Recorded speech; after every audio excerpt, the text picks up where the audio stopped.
Hermanos, yo quiero que nosotros en ese momento iniciemos este tiempo de la palabra de Dios que nos hace un llamado no solo a escuchar, sino a examinarnos delante de Él. Amén, hermanos, ¿se entiende lo que acabo de decir? Porque el hecho de venir a ese lugar no es solamente a escuchar, sino también, aparte de escuchar, examinarnos nosotros mismos a través de lo que la palabra del Señor nos habla. Por eso, mis amados hermanos, yo les suplico que con mucha reverencia, con mucha atención, escuchemos lo que el Señor habla a través de el profeta Zacarías, pero no solamente lo que habla a ese pueblo en el libro de Zacarías, sino lo que el Señor va a hablarnos a nosotros también a través de su palabra. Así que les voy a invitar a que vayamos delante del trono de la gracia una vez más en palabras de oración, poniendo este tiempo en las manos de nuestro glorioso Salvador. Señor y Dios Todopoderoso, nos presentamos, Señor, hoy delante de ti, agradecidos, Señor, primeramente por tu gran bondad, por tu gran misericordia, Señor, por tu favor inmerecido para con nosotros. Señor, gracias por la vida de mis hermanos aquí presentes. Te rogamos, Señor, que por medio de tu palabra tú hables a nuestros corazones, tú hables a nuestras vidas, tú transformes, Señor, nuestros corazones. Señor, que tu palabra llegue allí hasta donde tenga que llegar y que haga, Señor, lo que tenga que hacer para la gloria de tu nombre. Señor, ten cuidado de mi mente, de mi corazón, de mis pensamientos, de mis palabras, Señor, de mis labios, de mi boca, y que todo, Señor, lo que hable sea para la gloria de tu nombre, pero también, Señor, para edificación de tu iglesia. Todo esto, Señor, te lo rogamos en los méritos de Cristo Jesús. Amén y amén. Hermanos, yo creo que por todos nosotros es sabido que hay partes de la Biblia y hay libros de la Biblia que son fáciles de entender. ¿Sí? ¿Escucharon lo que dije? ¿Cómo dije? Fáciles de entender. Pero hay otras partes y otros libros de la Biblia que son difíciles de entender. De hecho, nosotros cuando empezamos a leer esas partes de la Biblia o esos libros completos de la Escritura, lejos de responder las preguntas que ahí se nos presentan, quedamos con más preguntas. Quedamos muchas veces más confundidos o con muchas más preguntas que necesitan respuesta. Y el libro de Zacarías es uno de esos libros. Ese es el libro el que vamos a estar en esta mañana. El libro de Zacarías presenta visiones en los primeros capítulos muy extrañas. Por ejemplo, ahí hay un rollo que vuela. Hay una mujer hay una mujer en una canasta. Se presentan algunos caballos similares a los de allá de Apocalipsis. Se presentan cuernos, candelabros, imágenes, simbolismos, hermanos, que parecen confusos cuando los leemos por primera vez. Y si nosotros somos honestos y sinceros, cuando hemos leído Zacarías, muchas veces no sabemos cómo entender esas imágenes. No sabemos cómo entender esas visiones que presenta el libro de Zacarías. Pero, mis amados hermanos, el gran problema no radica en que no entendamos, sino que, ¿qué es lo que generalmente hacemos cuando no entendemos una parte de la Biblia? ¿Perdón? La pasamos de largo, ¿eh?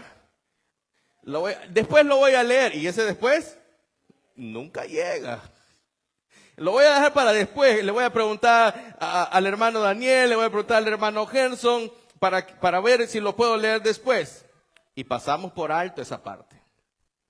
De hecho, yo creo que Zacarías no sería un buen libro para hacer devocionales, ¿verdad? Hermanos, lo que normalmente hacemos es ignorar esas secciones de la Escritura, esos libros de la Escritura.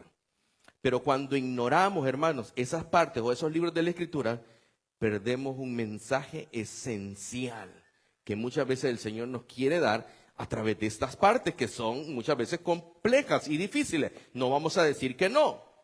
Y Zacarías, mis amados hermanos, lo vamos a decir así simplemente, en palabras sencillas, no es un libro de confusión y un libro que no tiene propósito. No, Zacarías no es eso, hermanos. Sino que Zacarías nos presenta un mensaje claro de parte de Dios para el pueblo en ese momento. Y también, como nosotros somos parte del pueblo de Dios, para nosotros. Por lo tanto, hermanos, yo les animo, no se salten el libro de Zacarías cuando lean la Escritura. Léanlo. Y aunque no entiendan, usted lea las visiones que aparecen del 1 hasta el 6. Hermanos, Zacarías fue escrito con un propósito. Fue escrito en un momento específico de la historia de redención del pueblo de Dios. De hecho, mis amados hermanos, como ya lo mencionamos anteriormente, en Ageo, todo parecía externamente ir bien. Todo parecía caminar muy bien. ¿Se recuerdan lo que vimos en Ageo el domingo pasado?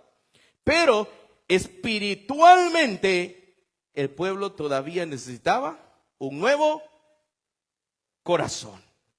El problema persistía, el pecado todavía estaba ahí. Y es ahí, mis amados hermanos, precisamente donde entra el mensaje del profeta Zacarías, o el mensaje de Dios a través del profeta Zacarías. El cual, mis amados hermanos, a diferencia de Ageo, que si recuerdan bien, Ageo confronta y exhorta al pueblo porque ellos tenían prioridades torcidas, vamos a decir así. Ellos estaban enfocados ¿en qué? En su propio bienestar, en sus casas. Y la casa del Señor estaba olvidada, abandonada. Zacarías, diferente a esto, lo que va a hacer es decirle al pueblo, miren, lo que ustedes están pasando, lo que está sucediendo en ese momento, está señalando y está apuntando, dice Zacarías, hacia algo futuro. Y lo que Zacarías hace es mostrarles lo que Dios aún no ha terminado de hacer. ¿Qué hace Zacarías, hermanos? Mostrarles lo que Dios aún no ha terminado de hacer. Entonces, les muestra Zacarías al pueblo que la verdadera restauración no está simplemente en la reconstrucción de un templo, sino por la obra de un Mesías que vendría. ¿Sí, hermanos? Un Mesías que será algo que es completamente inesperado. Nadie espera que este Mesías sea de esta forma. ¿Por qué? Bueno, ya lo vamos a ver más adelante, pero voy a spoilear un poco. Este Mesías va a ser un rey y al mismo tiempo va a ser un sacerdote. ¿Qué va a ser ese Mesías, hermanos? Un rey, pero al mismo tiempo un sacerdote. Y a lo largo, hermanos, de todo el libro de Zacarías, en medio de visiones, de símbolos, de profecías, Dios revela esta verdad central, que lo leo textualmente. Dios dice, yo mismo traeré una restauración completa para mi pueblo por medio de un rey sacerdote prometido. Eso es lo que encierra el mensaje, por así decirlo, central del libro de Zacarías.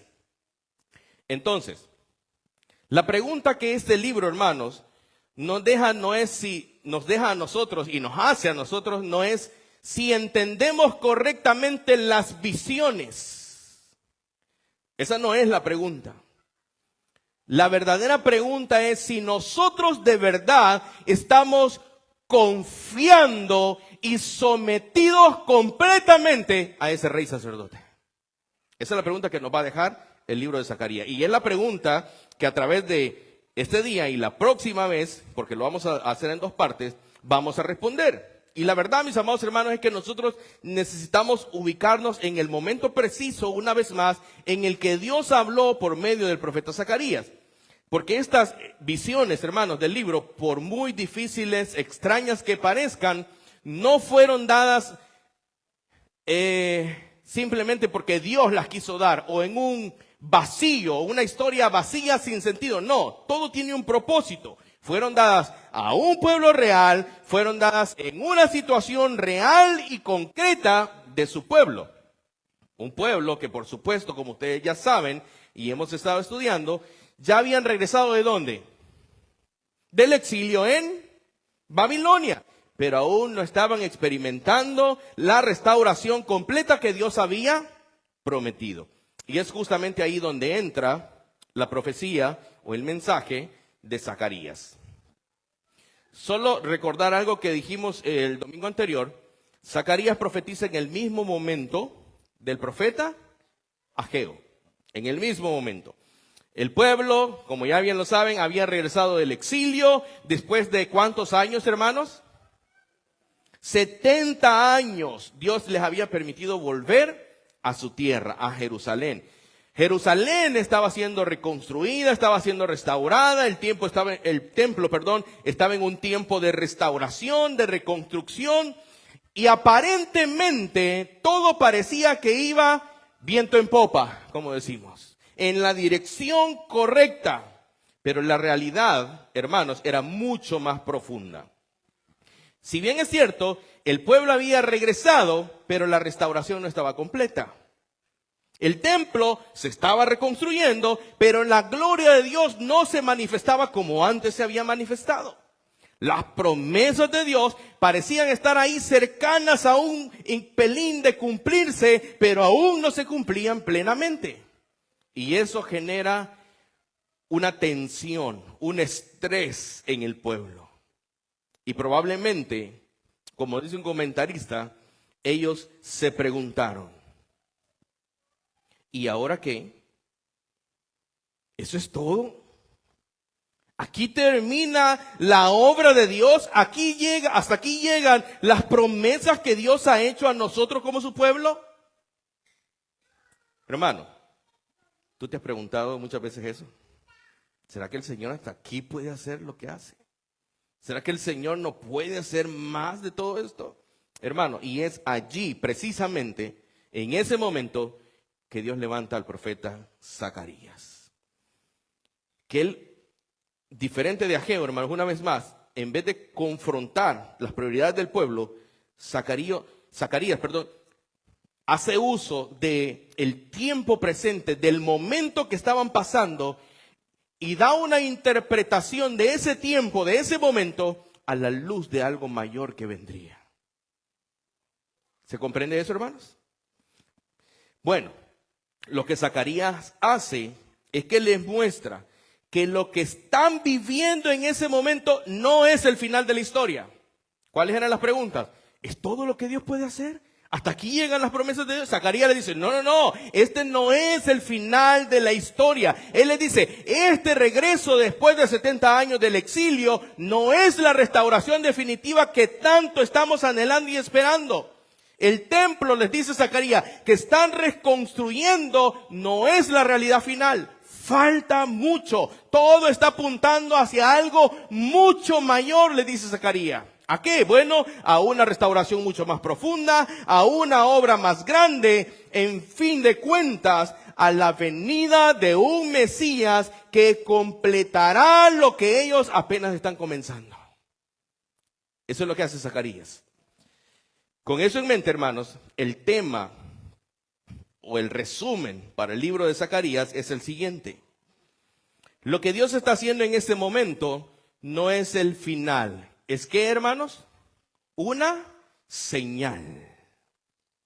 Lo que Dios está haciendo en ese momento no es el final, es una señal. ¿Una señal de qué, hermanos? Bueno, una señal que apunta hacia algo mayor, hacia una restauración definitiva que Él traerá, que Dios traerá por medio del Mesías. Eso es lo que está anunciando el profeta Zacarías. Y esto me lleva entonces, mis amados hermanos, al primer punto de mi sermón. Una restauración presente, pero incompleta. Zacarías capítulo 1 hasta el capítulo 6.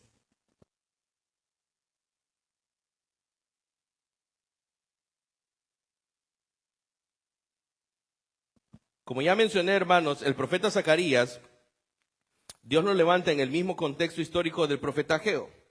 El pueblo de Dios ha regresado del exilio de Babilonia, y no quiero que perdamos eso de vista y por eso lo estoy repitiendo. porque es importante que nosotros tengamos esto en mente. Después de 70 años de disciplina, bajo la mano del Señor, ellos han vuelto a la tierra. Y como bien dijimos ya, desde esa perspectiva externa o aparente, todo parece ir muy bien. Como que si las promesas de Dios finalmente se están cumpliendo a los ojos de todo el pueblo. Pero cuando el libro comienza, hermanos, queda claro que la situación espiritual no está al mismo nivel que el progreso externo que aparentemente se observa. Mire lo que dice Zacarías capítulo 1, versículo 1 al 3, que ya leímos, por cierto. Versículo 1. En el 8º mes del año segundo de Darío, vino palabra de Jehová al profeta Zacarías. ¿Palabra de quién vino, hermanos? De Jehová, por medio del profeta Zacarías, hijo de Berequías, hijo de Ido, diciendo: se enojó Jehová en gran manera contra vuestros padres. Y mire lo que dice en el versículo 3, y aquí quiero centrarme un poco. Diles pues, así ha dicho Jehová de los ejércitos. ¿Qué les dice, hermano? Pero, hermano, si todo iba viento en popa, todo aparentemente estaba bien, ¿por qué el Señor les dice, volveos a mí? Extraño, ¿verdad? Bueno, sigue diciendo el versículo. Volveos a mí, dice Jehová de los ejércitos, y yo me volveré a vosotros, ha dicho Jehová de los ejércitos. Hermanos, yo creo que nosotros al leer así rápidamente, como lo estamos haciendo, entendemos que había algo malo en el pueblo, ¿sí o no? Si el Señor les está diciendo, vuélvanse a mí, ¿es por qué? Porque estaban rebeldes, estaban vueltos hacia otro lado, digámoslo así. Así que esta exhortación, hermanos, nos revela que aunque el pueblo ha regresado físicamente a la tierra, su corazón sigue siendo el problema. ¿Se comprende, hermanos? Su corazón aún necesita ser, ¿qué cosa? Restaurado. Hermanos, hay una frase que yo escuché hace mucho tiempo, honestamente les soy sincero, la olvidé. Pero al leer el libro de Zacarías, hice todo el esfuerzo humano posible que mi mente trajera esa frase. Y no sé honestamente si es así como yo la escuché en un momento, pero lo voy a decir así. No basta con estar en el lugar correcto. Es necesario estar en la relación correcta con Dios. ¿Se comprende? El pueblo estaba en el lugar correcto, su tierra. ¿Pero estaban en una relación correcta con Dios? No, el Señor les está llamando a volverse a Él. Y a partir de ahí, mis amados hermanos, el Señor va a comenzar a hablar por medio del profeta Zacarías, por una serie de visiones que, aunque, como ya mencioné, parecen ser extrañas o difíciles de entender, tienen un propósito profundamente pastoral para enseñar a su pueblo. Mire lo que dice, por ejemplo, el capítulo 1, versículos 12 al 13. Aquí es la visión de los caballos, el ángel del Señor intercediendo por Jerusalén, pregunta, ya lo vamos a leer, ¿hasta cuándo no tendrá misericordia de la ciudad? Y vamos a ver lo que dice la respuesta del Señor, versículos 12 y 13 del capítulo 1. Respondió el ángel de Jehová y dijo: oh Jehová de los ejércitos, ¿hasta cuándo no tendrás piedad de Jerusalén y de las ciudades de Judá, con las cuales has estado airado por espacio de cuántos años? 70 años. Y Jehová respondió: buenas palabras, palabras consoladoras al ángel que hablaba conmigo. Hermanos, aquí no dice qué dijo Jehová. Solo dice que esas palabras fueron ¿cómo? Fueron buenas palabras, palabras consoladoras. Hermanos, esto es lo que nos muestra a nosotros, es que Dios no ha abandonado a su pueblo en ningún momento. Su favor todavía no ha desaparecido, su favor no se ha extinguido, pero también deja claro que la restauración está en desarrollo, no ha alcanzado su plenitud. El Señor, dice Zacarías, bueno, el ángel del Señor diciendo aquí, bueno, y Jehová respondió, buenas palabras. Pero no dice que respondió. Aquellos que somos curiosos, nos pica ahí por saber qué fue lo que dijo. Mire más adelante, Zacarías capítulo 2, versículo 10 y 11. Ojo, no voy a responder lo que el Señor dijo, hermano, porque no lo dice la Biblia, no lo voy a decir yo. Pero mire lo que dice más adelante, Zacarías 2, 10 al 11. Este capítulo habla de un llamamiento a los cautivos. Mire, y aquí Dios hace su promesa de estar en medio, habitando con su pueblo. Mire lo que dice los versículos 2 y 10. 2, 10 y 11. Canta y alégrate, hija de Sión, porque he aquí vengo y moraré en medio de ti. ¿Quién ha dicho? Jehová. Y se unirán muchas naciones a Jehová en aquel día, y me serán por pueblo, y moraré en medio de ti. Y entonces conocerás que Jehová de los ejércitos me ha enviado a ti. ¿Qué está prometiendo el Señor, hermanos? Su presencia en medio del pueblo. Moraré con ustedes, moraré en medio de ti. Por lo tanto, les dice, canta y alégrate, porque he aquí vengo.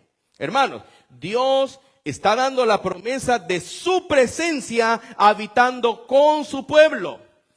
Pero claramente, hermanos, si nosotros al leer todo el libro, y en el contexto de todo el libro, nosotros nos vamos a dar cuenta, y queda evidentemente claro, que esta promesa no se cumple aquí, sino que apunta hacia un futuro, hacia algo más grande, que lo que ellos están experimentando en ese momento no es lo que ellos esperaban o lo que Dios está prometiendo en este versículo.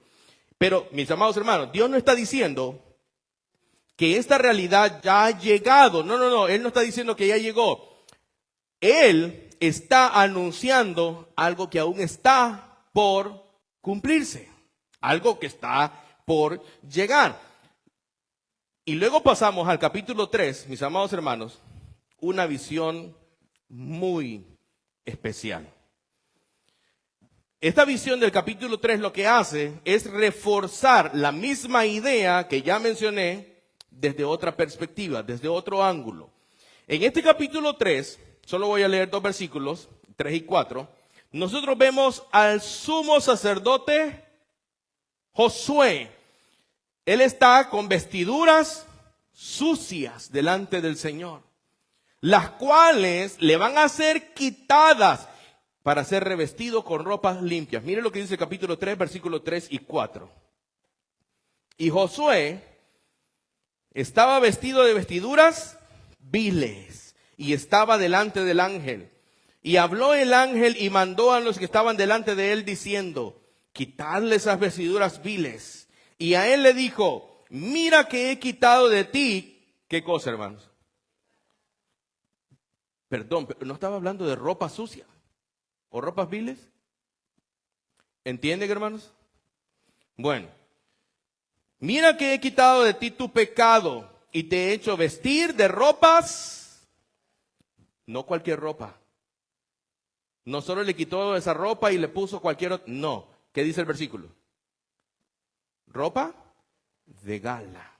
Hermanos, esta escena o esta visión del sumo sacerdote Josué pone en evidencia el problema del pecado que sigue presente en el pueblo. ¿Y lo representa con qué? Con una vestimenta, con ropa. Y aunque han regresado del exilio, la raíz de su condición aquí no ha sido completamente erradicada. Ellos necesitan purificación, necesitan una obra más profunda que la simple reconstrucción externa. Hermanos, de la misma manera, miren, en el capítulo 4, versículo 6, Dios dice algo muy importante. En la visión del candelabro de oro y de los olivos. Capítulo 4, versículo 6. Leamos desde el 5, hermanos. Y el ángel que hablaba conmigo respondió y me dijo, ¿no sabes qué es esto? ¿Y qué le dice Zacarías? No, señor mío. Entonces respondió y me habló diciendo, esta es palabra de Jehová. ¿A quién? ¿Se recuerdan de ese Zorobabel, hermanos? Que dice, no con ejército ni con fuerza, sino con mi espíritu, ha dicho Jehová de los ejércitos. Hermanos, con esto el Señor le recuerda al pueblo que la obra que está delante de ellos no se completa por capacidad humana. ¿Se entiende? No se lleva a cabo por mera capacidad, fuerza, habilidades, destrezas humanas. No, el Señor nos está diciendo, no es por la capacidad de ustedes, es por la intervención. ¿De qué dice el versículo? Para que respetemos las palabras del versículo. Con mi espíritu, dice el versículo. Es con la intervención divina. Así que, hermano, la restauración que Dios está llevando a cabo no depende del poder del hombre. No depende del poder humano. Depende del obrar soberano del Espíritu de Dios. Amén, hermanos. En otras palabras, depende del decreto soberano del Señor. Lo que Él ha establecido, que se haga y que se lleve a cabo. Así que, hermanos, no quiero detenerme mucho más en estas visiones, pero cuando nosotros reunimos todas estas visiones, el mensaje se vuelve claro, que es el punto central. Dios, hermanos, está obrando activamente en medio de su pueblo. ¿Cómo está obrando Dios? Activamente. Él no es un Dios pasivo que hizo la creación, por ejemplo, y la dejó ahí a su antojo y a su manera. O voy a elegir este pueblo y lo voy a poner aquí, pero hay que vean cómo vive. No. Dios está activamente obrando en medio de su pueblo. Hermano, y esto es de consuelo para nosotros. Porque Dios sigue obrando en medio nuestro. Como vimos en Esther, aunque no se mencione, aunque no lo veamos, aunque parezca estar lejos de nosotros, el Señor está obrando. Hay dificultades que van a llegar, hermano, y parece que Dios no está en medio nuestro, que Dios no está escuchando nuestras oraciones, pero Él está obrando. Esa es la esperanza del creyente. Dios obra activamente en medio de su pueblo. Él está consolando. ¿Acaso Dios no te ha consolado, hermano? Él está prometiendo su presencia, Él está purificando y Él está guiando, para seguir la línea del texto, la reconstrucción de Jerusalén en ese momento. Hermano, tú estás pasando momentos difíciles, tú atraviesas momentos, temporadas en las que dices, yo no sé cómo voy a salir de esta. El Señor trae consuelo y el Señor soberano está actuando con poder y autoridad, con soberanía, que muchas veces a nuestros ojos no es perceptible, pero Él obra para tu bien y para la gloria de su nombre. Hermanos, al mismo tiempo Dios está enseñando que esta obra, aunque es real, no es definitiva en ese momento de Zacarías, sino que el pueblo, de hecho, podría haber pensado que el regreso del exilio representaba el cumplimiento total de todas las promesas de Dios. Pero el Señor les muestra que lo que están viviendo es solo el inicio de algo mucho más grande. Así que, hermanos, la restauración que vemos aquí es verdadera, pero no es final. Falta algo mucho más grande. Lo que están experimentando aquí el pueblo es algo, una anticipación de la consumación que vendría. Como ya lo hemos visto muchas veces aquí en muchas predicaciones, es una sombra apuntando hacia una realidad mucho mayor que habría de venir. Es una sombra. Dios les enseña a no conformarse con lo inmediato, a no interpretar el presente como el cumplimiento total de sus promesas, sino a vivir con la mirada puesta en lo que Él aún ha de hacer. Y esto me lleva a preguntarte a ti, mi amado hermano. ¿Cómo vives tú? ¿Con los ojos puestos en tu día a día y en el presente o con tus ojos puestos en lo que el Señor va a hacer? ¿Cuál es tu esperanza? ¿Cuál es mi confianza? ¿Dónde están puestos mis ojos? ¿Dónde está puesta tu fe?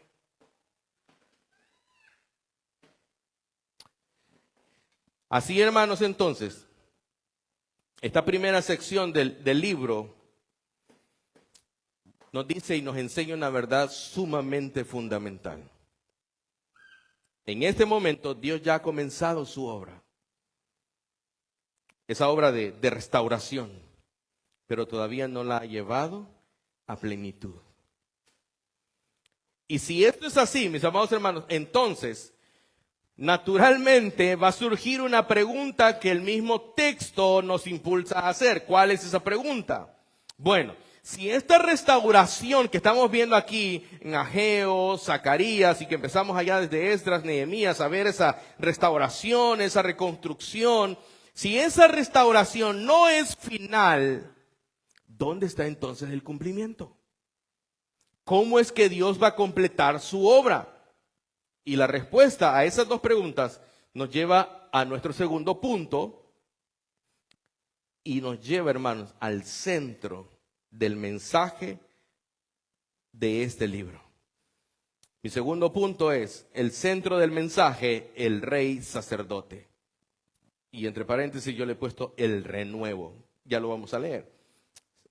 Zacarías capítulo 6, versículos 9 hasta el 15.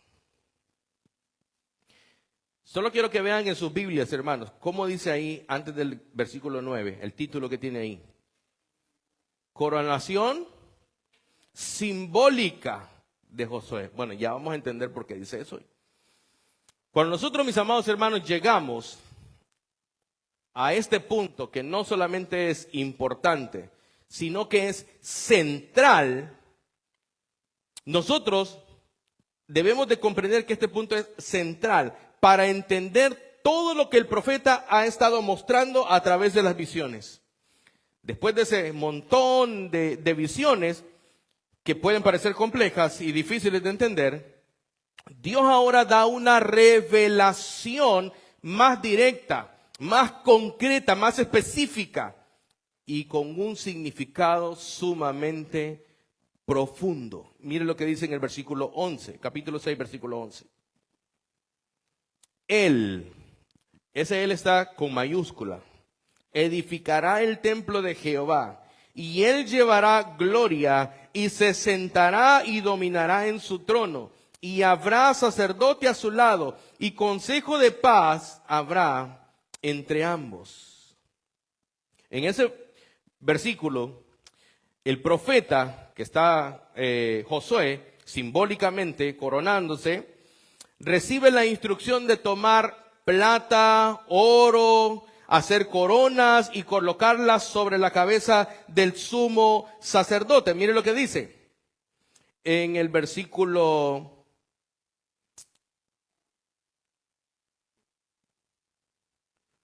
12, mire lo que dice, y hablarás diciendo, así ha hablado Jehová de los ejércitos diciendo, he aquí el varón cuyo nombre es el renuevo, el cual brotará de sus raíces y edificará el templo de Jehová. Y el versículo 3, él edificará el templo de Jehová y él llevará gloria y se sentará y dominará en su trono y habrá sacerdote a su lado y consejo de paz habrá entre ambos. Y miren el versículo 14, las coronas servirán a Elem, a Tobías y a Jedaías y a En, hijo de Sofonías, como memoria en el templo de Jehová. Y los que están lejos vendrán y ayudarán a edificar el templo de Jehová, y conoceréis que Jehová de los ejércitos me ha enviado a vosotros. Y esto sucederá si oyereis obedientes. ¿Qué cosa, hermanos? Si oyereis obedientes. ¿Se recuerdan lo que dije al principio? No solamente escuchar, sino examinarnos. Hermanos, en la historia de Israel, si nosotros, esto es importante que nosotros lo entendamos, aquí habla de Josué. Josué era, dice aquí, ¿qué dice, hermanos? Un sumo sacerdote. La pregunta es, ¿un sumo sacerdote debe de llevar corona en la historia de Israel? No. De hecho, lo que nosotros vemos en la historia de Israel, que el sumo sacerdote no llevaba corona en ningún momento. Esta era una señal propia de ¿quiénes? De los reyes. Los reyes eran los que llevaban corona. Sin embargo, lo que vemos aquí Es a un sacerdote que está siendo coronado. Y en el versículo 13 dice que se sentará y dominará en su trono. ¿No les parece extraño? Un sacerdote teniendo un trono y teniendo dominio. Es decir, hermano, no solo lleva una corona, sino que también ocupa un trono. ¡Wow! ¡Qué raro! Ocupa un trono. Y esto, mis amados hermanos, no tiene coherencia, no tiene relación con lo que en la historia de Israel vemos que los sacerdotes no llevaban corona, no tenían un trono. Lo que Dios, hermanos, está mostrando en este momento, voy a decirlo así, rompe todas las categorías tradicionales del pueblo de Israel. Y aquí, mis amados hermanos, nosotros vemos que los sacerdotes venían ¿de dónde? ¿De qué tribu? De la tribu de Leví. Y los reyes venían de la tribu de Judá. Y hemos visto y hemos seguido la línea del linaje de ¿quién? David, del linaje davídico. Específicamente de ahí venían los reyes. Estas dos funciones, sacerdote y rey, no podían ser ocupadas por una misma persona. Pero ¿por qué aquí, en el capítulo 6, está mostrando un sacerdote que está siendo coronado, que tiene un trono y que tiene dominio? Estas dos líneas, o estos dos oficios, mejor dicho, nunca las ejercía una sola persona. Sin embargo, mis hermanos, este pasaje está anunciando algo que es completamente nuevo. El versículo 12, que ya leímos, se introduce una figura con un título muy particular. En el versículo 12, ¿cuál es ese nombre que aparece en el versículo 12? El varón cuyo nombre es el renuevo. Este título, hermanos, que aparece en ese versículo, no es casual. Este título está apuntando y señalando a alguien específico. ¿Se comprende? Es una referencia a aquel que vendría, ese aquel con A mayúscula, que vendría como cumplimiento de las promesas hechas, ¿se recuerdan? 2 Samuel 7, a la casa de David. ¿Sí? Un rey eterno. ¿Fue Salomón eterno? ¿Fueron los descendientes de Salomón reyes eternos? No. Ahora aparece este con un título de el renuevo para cumplir las promesas hechas a la casa de David. Lo que Zacarías, hermanos, está revelando es que en el futuro estos dos oficios, sacerdote y rey, se van a unir en una persona. ¿Y quién es esa persona? El que Zacarías llama como el renuevo. Y este no solamente va a edificar el templo de Jehová, sino que también, como dice en el versículo 13, le traerá gloria al templo. ¿Se recuerdan que el templo no tenía la misma gloria? Algunos lloraron cuando vieron ese templo. ¿Se recuerdan? Bueno, dice en el versículo 13, le traerá gloria, se sentará en su trono y gobernará. Pero también dice algo muy curioso, hermanos. Dice que va a haber un sacerdote a su lado y consejo de paz habrá entre ambos. ¿Algún rey logró esto? Paz. Lo que apunta, hermanos, a una armonía perfecta en la obra de este sacerdote o este rey sacerdote. Hermanos, yo creo que ustedes ya entendieron, y aquí no se está hablando simplemente de Josué, ¿sí?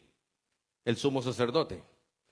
Lo que está ocurriendo aquí, mis amados hermanos, y Dios a través del profeta Zacarías, es mostrando una señal, mostrando una figura que apunta hacia alguien mayor. Josué únicamente está representando de manera anticipativa, como una sombra, a aquel que verdaderamente cumpliría esta unión perfecta entre sacerdote y rey. Y hermanos, para no darle más amplitud a esto, cuando nosotros vemos la historia bíblica, desde Génesis hasta Apocalipsis, yo sé que ustedes ya saben la respuesta. ¿A quién identificamos en toda la historia bíblica como este renuevo? como este rey sacerdote. ¿Quién? Jesucristo. Él es el Mesías prometido. Él es el Señor que se sentará en el trono y gobernará eternamente. Él es el rey sacerdote que puede traer paz completa. Él es, hermanos, quien cumple perfectamente ambos oficios. Como sacerdote, Él ofrece un sacrificio definitivo por el pecado, como dice Hebreos, y no con sangre de machos, cabríos, de animales, no, con su propia sangre. Como rey, bueno, Él resucita y se sienta en el trono eterno gobernando con autoridad sobre su pueblo. ¿O no está gobernando el Señor Jesucristo, hermanos? ¿No es Él el Rey de Reyes y Señor de Señores? Hermanos, lo que Zacarías presenta en forma de símbolo y de profecía encuentra su cumplimiento plenamente en el Señor Jesucristo. Él es el verdadero edificador del templo de Dios.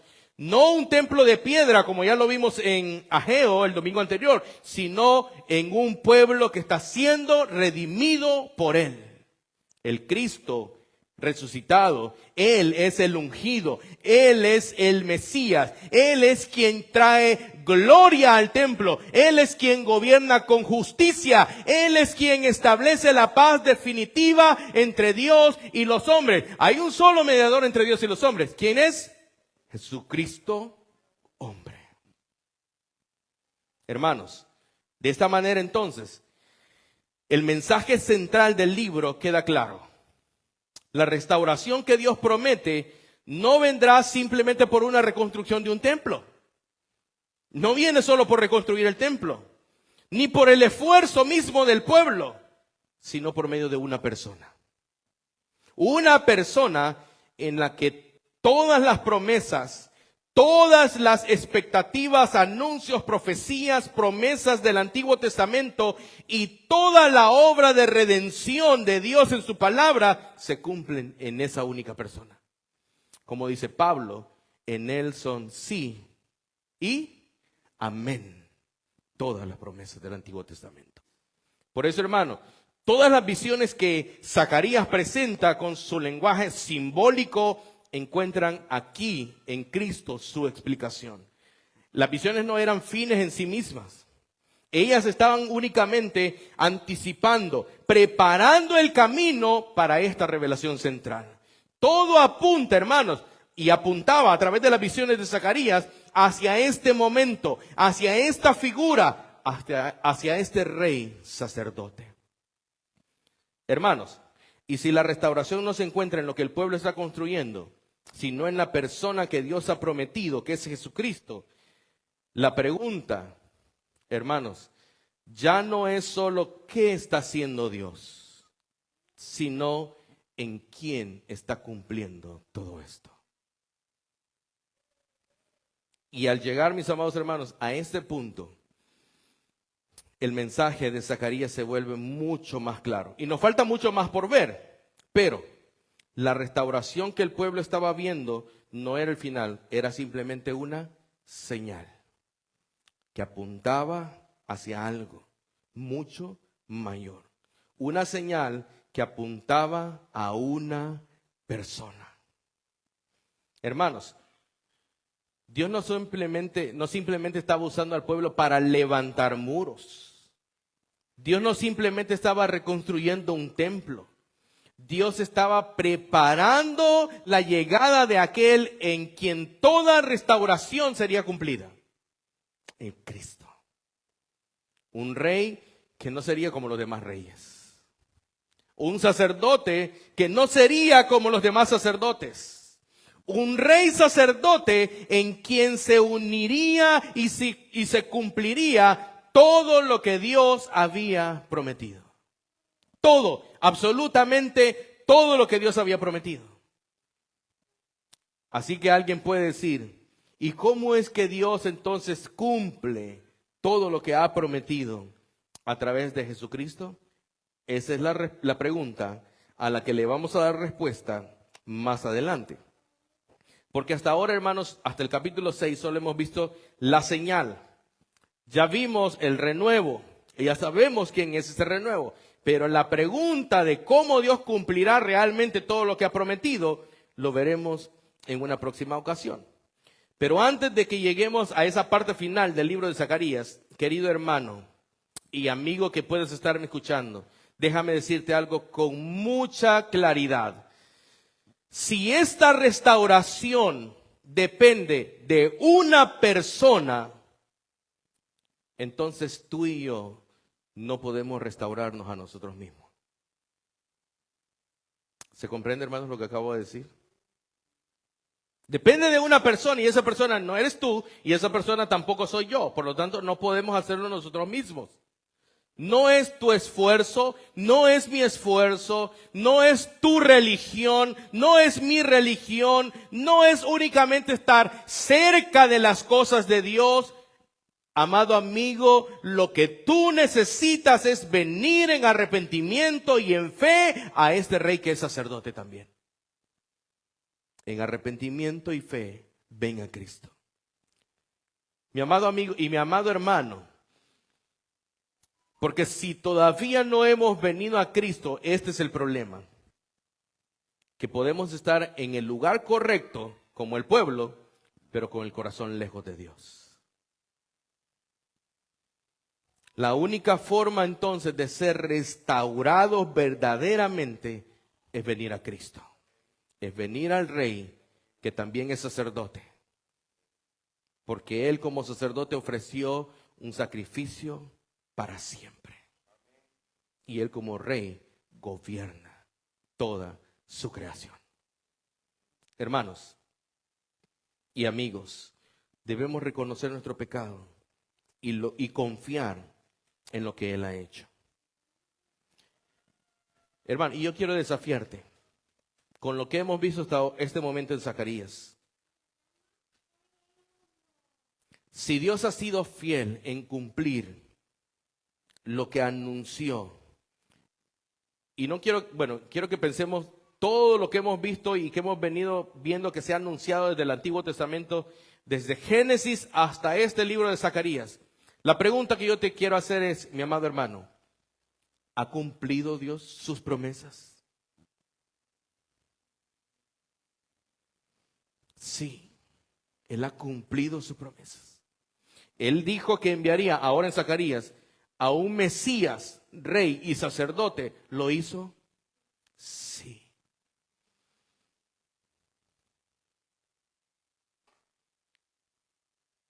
Pero cuando muchas veces pasamos momentos difíciles, se nos olvida que Él cumple sus promesas. Él dijo que Él estaría con nosotros hasta el fin del mundo. ¿Tú crees eso? ¿Tú confías en eso? ¿Tu esperanza está puesta en esa promesa? ¿Tu esperanza está puesta en el Dios que cumple sus promesas? En el Dios que no dice palabras solo por decirlas, las cumple, las lleva a cabo. Él no solo las inicia, Él las termina.